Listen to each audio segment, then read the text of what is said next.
merci pour l'invitation, merci pour l'accueil, la présentation, merci surtout pour l'accueil très très chaleureux que je reçois depuis que je suis arrivée en tout début d'après-midi. Je dois vous dire que je suis extrêmement confuse parce que je déteste vraiment le manque de respect et j'estime que la ponctualité est la première marque de respect. Simplement, j'étais juste impossible de quitter l'université. Parce qu'il y avait une longue file d'attente et par correction pour les personnes qui avaient attendu, voilà, ce qu'il aurait fallu faire, c'est qu'on se rende compte assez tôt qu'il fallait dire aux personnes de ne plus patienter. Donc voilà, pour être correcte vis-à-vis d'autres, j'ai été incorrecte vis-à-vis de vous, c'était un peu cornélien, j'en suis profondément désolée. Je suis heureuse d'être là. D'abord, j'ai passé une après-midi absolument fabuleuse, et que des rencontres très, très fécondes et chaleureuses. Je n'ai pas bien compris à quel moment j'ai cédé à Elsa, parce que je crois encore que la proposition était profondément déraisonnable, que c'est d'ailleurs une extravagance d'accepter une carte blanche, parce qu'il y a tellement de bons et de beaux films qu'accepter de sélectionner, encore, là c'était deux, ça aurait pu être un seul film, sélectionner deux films était, j'ai réalisé après avoir accepté que c'était pratiquement un exercice impossible. Pourquoi j'ai choisi ces deux films? Ça a été difficile, évidemment, vous en doutez. Le premier, donc en tout cas celui que vous avez choisi de projeter en premier, Le voleur de bicyclette, Ladri au pluriel, bicyclette, en Italie. Moi, je tiens ce film pour un pur chef-d'œuvre, intemporel. C'est un film que j'ai vu dans les années 70, donc bien après qu'il ait été réalisé, mais parce que dans les années 70, j'étais à Paris, étudiante, et que cette décennie a été ma décennie de découverte de beaucoup de littérature, mais aussi du cinéma du monde, c'est-à-dire des grands et beaux films français. Et comme j'ai une curiosité insatiable de tout le cinéma italien, dans toute sa diversité, du cinéma américain aussi, du cinéma japonais, et j'ai noué à cette époque-là une relation au cinéma qui est, je crois, en tout cas pour moi, une relation totale. Alors, que vous compreniez d'abord, je ne suis spécialiste de rien du tout, et j'entends bien ne devenir spécialiste de rien du tout. Je suis mes élans, mes goûts, j'avance dans le désordre, dans ce que peuvent représenter les expressions artistiques. Pourquoi ce film? Parce que je le tiens pour un chef-d'œuvre, parce que, d'une façon générale, les choix que je fais sur les films, y compris pour aller les voir, avant même de les recommander, concernent les réalisateurs, l'histoire, la qualité de l'histoire, l'approche même du sujet, les actrices et les acteurs, et puis je dois avouer la musique. La musique du film compte toujours pour moi. Et d'ailleurs, la musique a été un des éléments d'hésitation, pas entre Le voleur de bicyclette et l'autre film, mais entre Le chat et l'autre film. C'est juste un film splendide, je crois que vous en convenez. C'est une histoire poignante, intemporelle aussi. C'est l'histoire de la pauvreté, c'est l'histoire de la détresse, c'est l'histoire de l'indifférence, c'est l'histoire de la violence sociale, c'est l'histoire de la laideur au moment où tout va mal, tout est laid autour.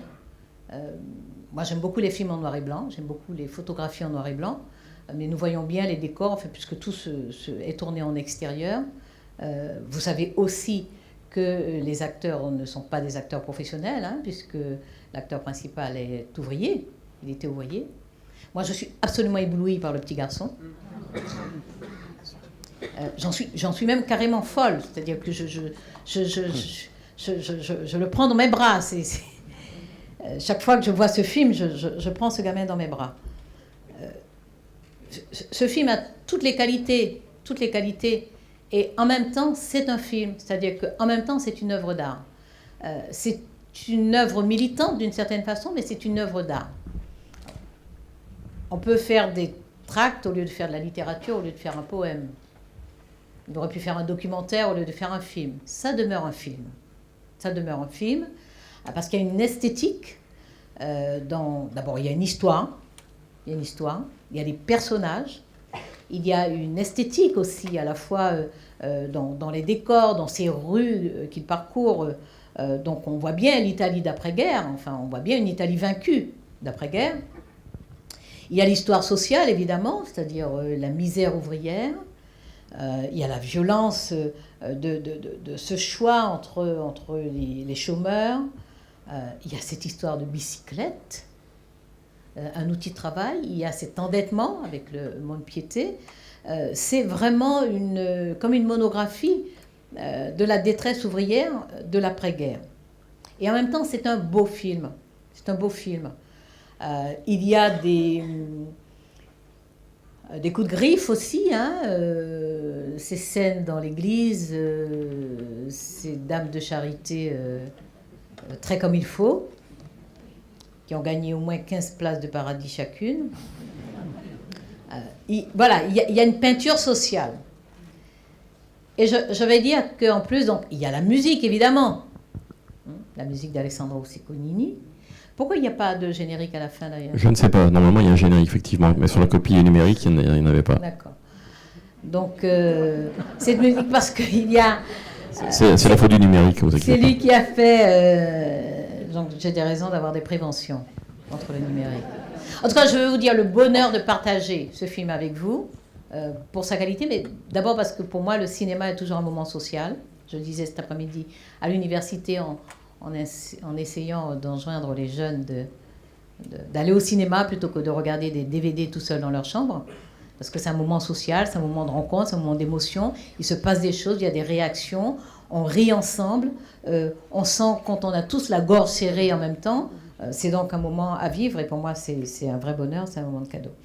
Et je veux vous dire que peut-être la raison supplémentaire, il y a déjà toutes les raisons de vous proposer ce film.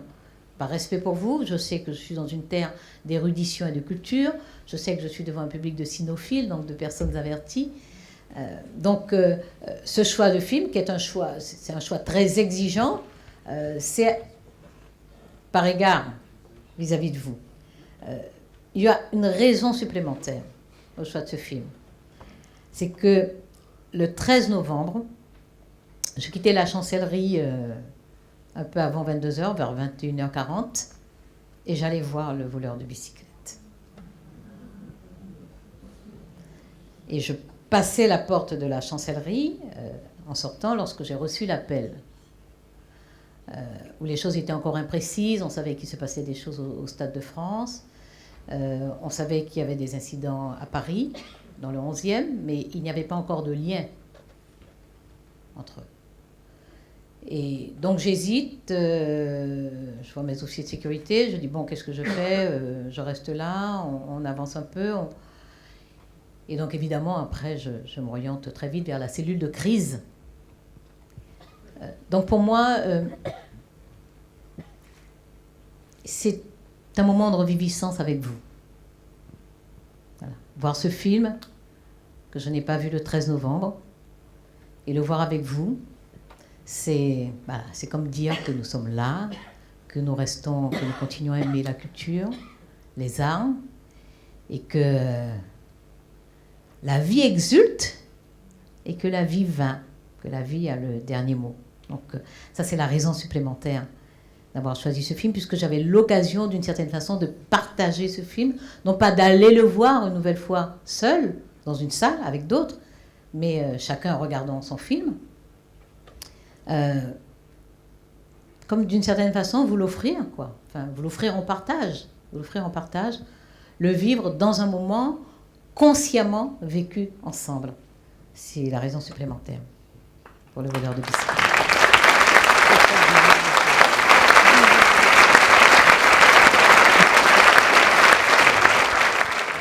Alors, le 13 novembre, j'allais le voir probablement pour la 8e fois.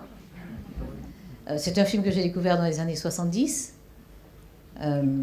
Parce que, alors, dans les années 70, j'étais une étudiante pauvre. Mais ça, c'est la pauvreté d'une période de vie. Donc, ça n'est pas la pauvreté qui vous écrase, c'est la pauvreté qui vous oblige, d'abord, qui vous conduit à saisir les beaux moments de la vie, qui vous conduisent à choisir aussi. Moi, j'ai souvent choisi d'aller au cinéma, d'acheter un livre, d'acheter un disque. C'est les grands 33 tours vinyle. Vous êtes tous trop jeunes pour connaître ça, mais...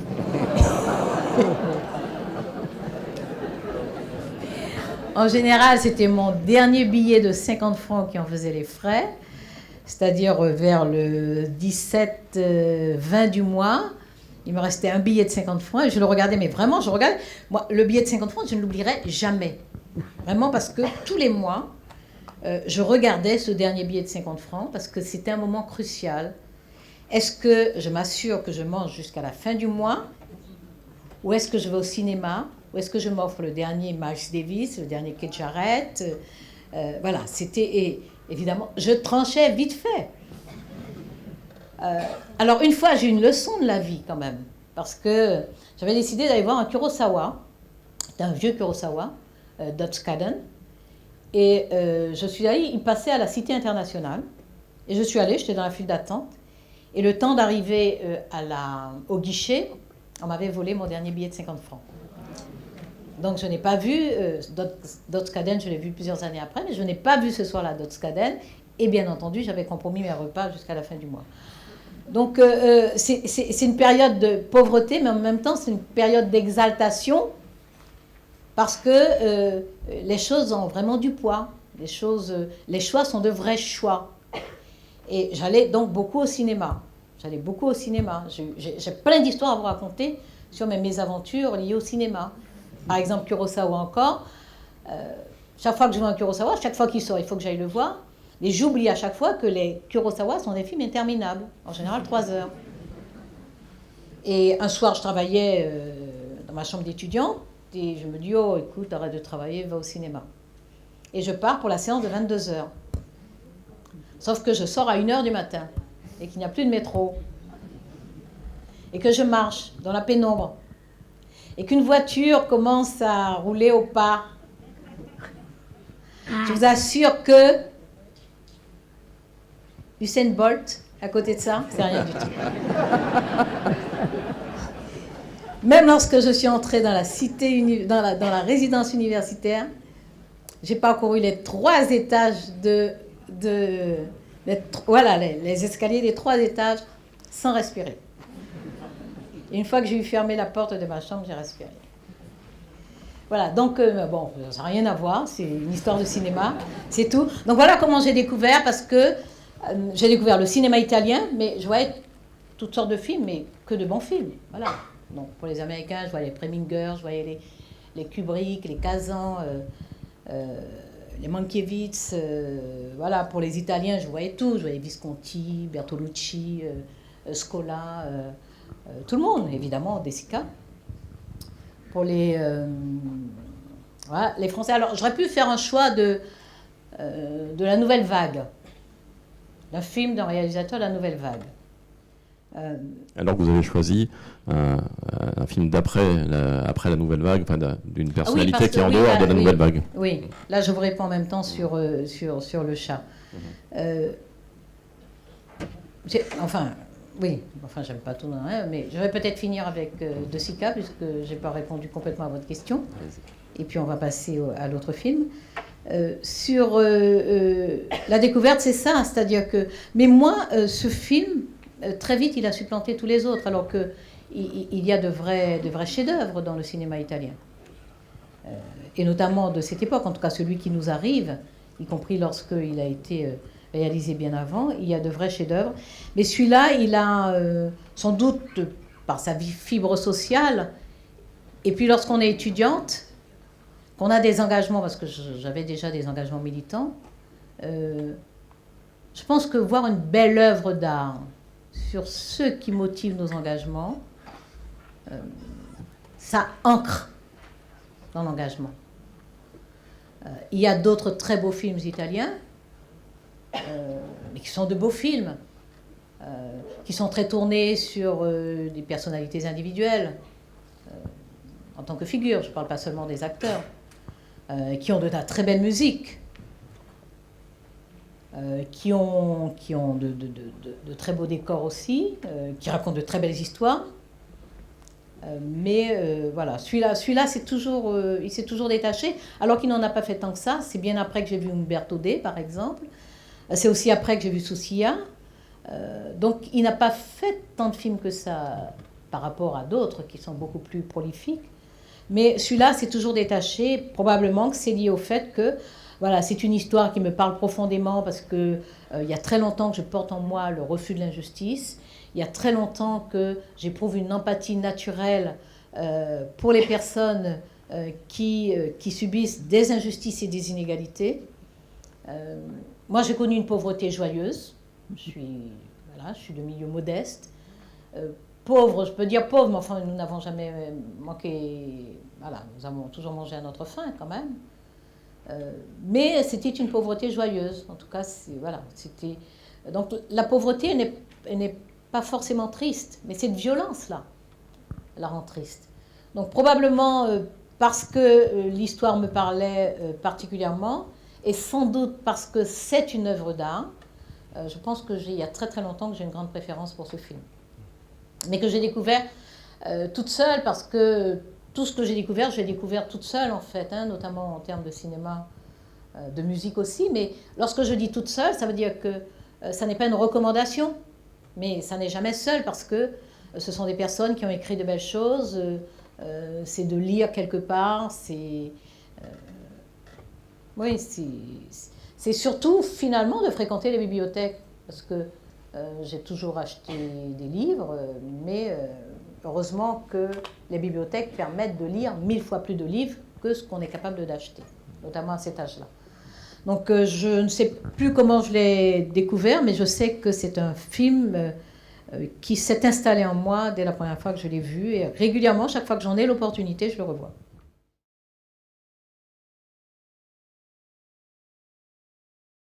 Oui, vous avez une intuition extraordinaire, parce que je ne pense pas vous l'avoir dit. Mais effectivement, c'est un choix, c'est davantage un choix de comédien qu'un choix de réalisateur, pour le coup. Autant Le voleur de bicyclette, moi je trouve que tout ce qu'a fait Vittorio De Sica est très bien. Mais pour Le chat, c'est davantage un choix de comédien.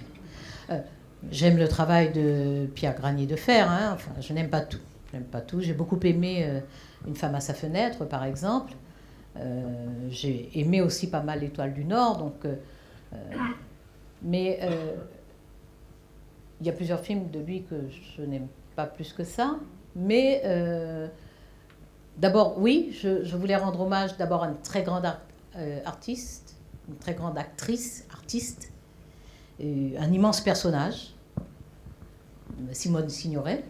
Non, c'est d'abord pour Simone Signoret. Et c'est en plus pour Gabin.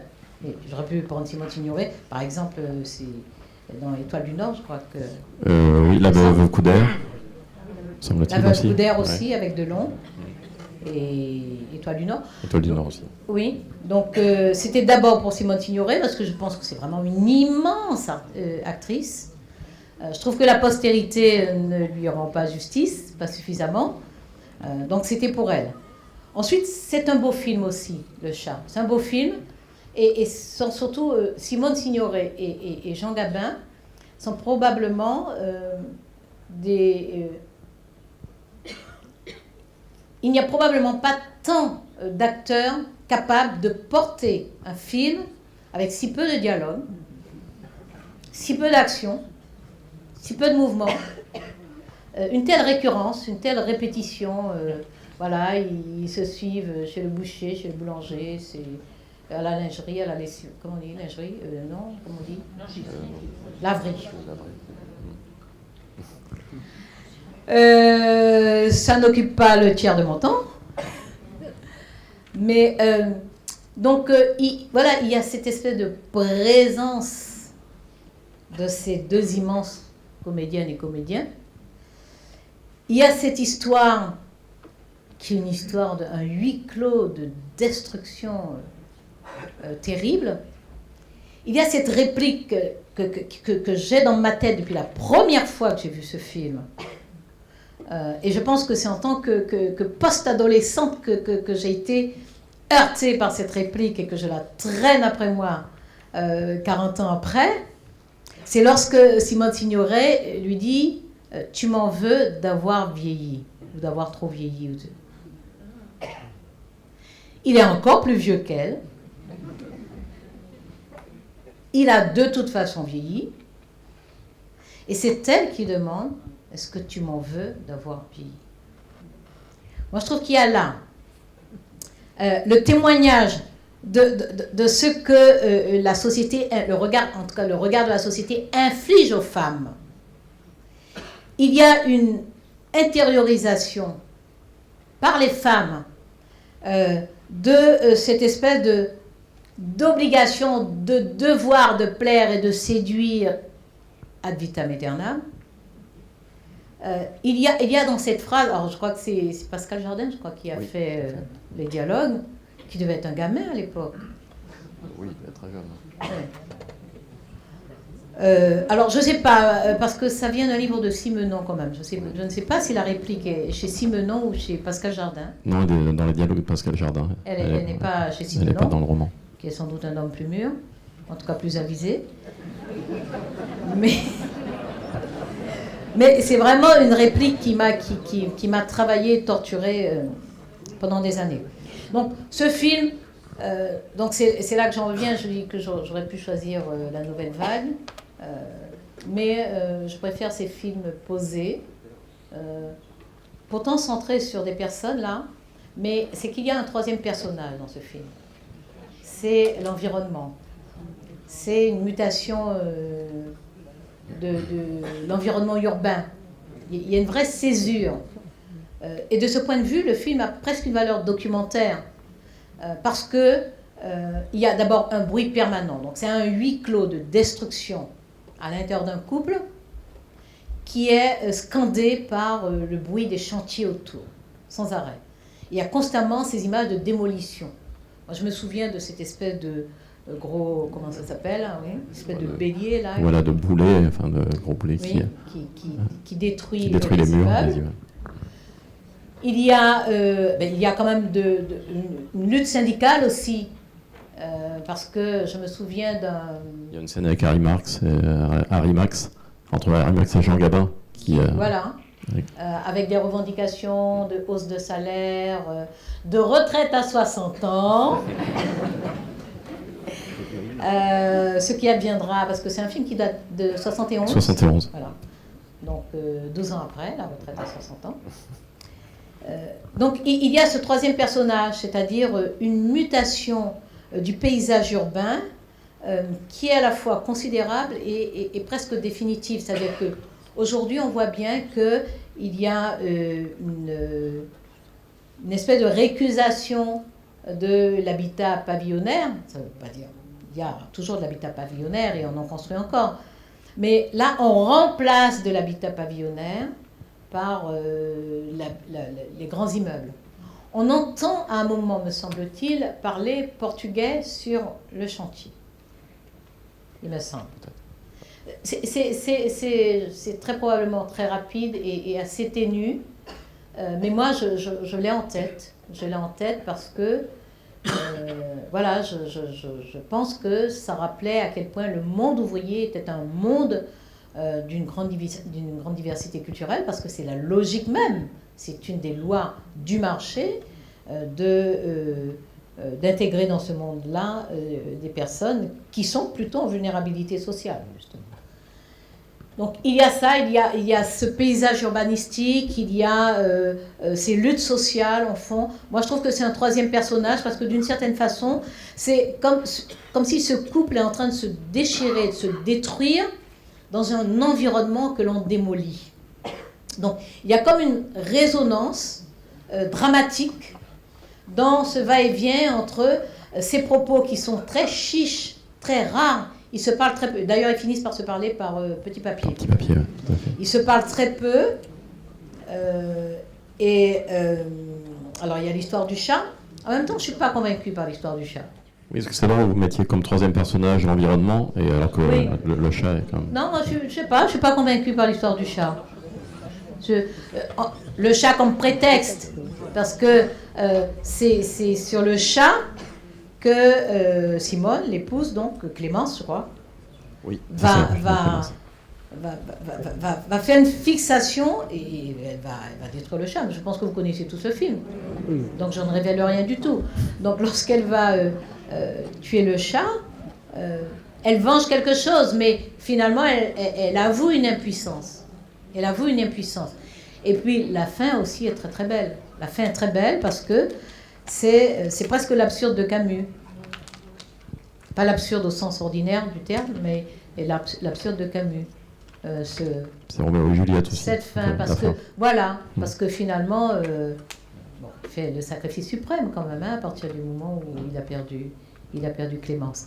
Mais ce personnage d'homme, alors moi c'est Simone Signoret que j'aime, surtout. J'aime beaucoup Gabin aussi d'ailleurs. Mais pour les personnages, le personnage féminin est pathétique. En même temps, elle est extrêmement digne, extrêmement fière toujours, tout en étant dans ce rapport de dépendance amoureuse qu'elle maîtrise pourtant, mais qu'elle ne sait pas dissimuler. Lui est juste un monstre. Heureusement qu'il y a Annie Cordy de temps en temps pour lui dire qu'il est un monstre. Il est juste un monstre tranquille avec lui-même. Ben oui, je t'ai promis de t'aimer, puis je ne t'aime plus, je me suis trompée, ben voilà, c'est tout. Bon, personne comme ça, vous le crucifiez. Vous dites ça, vous êtes dans la même maison que lui, vous le crucifiez. Vous le jetez par le balcon.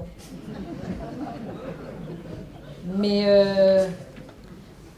j'ai toujours eu une violence verbale pour compenser et neutraliser ma violence physique. Mais voilà, en tout cas, il n'empêche que c'est typiquement un personnage masculin. Typiquement.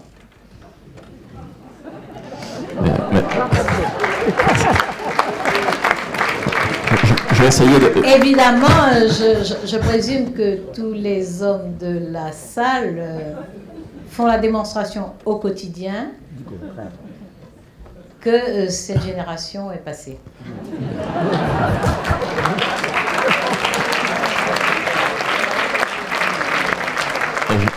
Je conseille aux hommes et aux femmes de la salle de lire le roman de Simenon, Le Chat, puisque les rôles sont un peu inversés dans le roman. C'est plutôt la femme qui est détestable. Mais ce soir, c'est une soirée cinéma, pas littérature.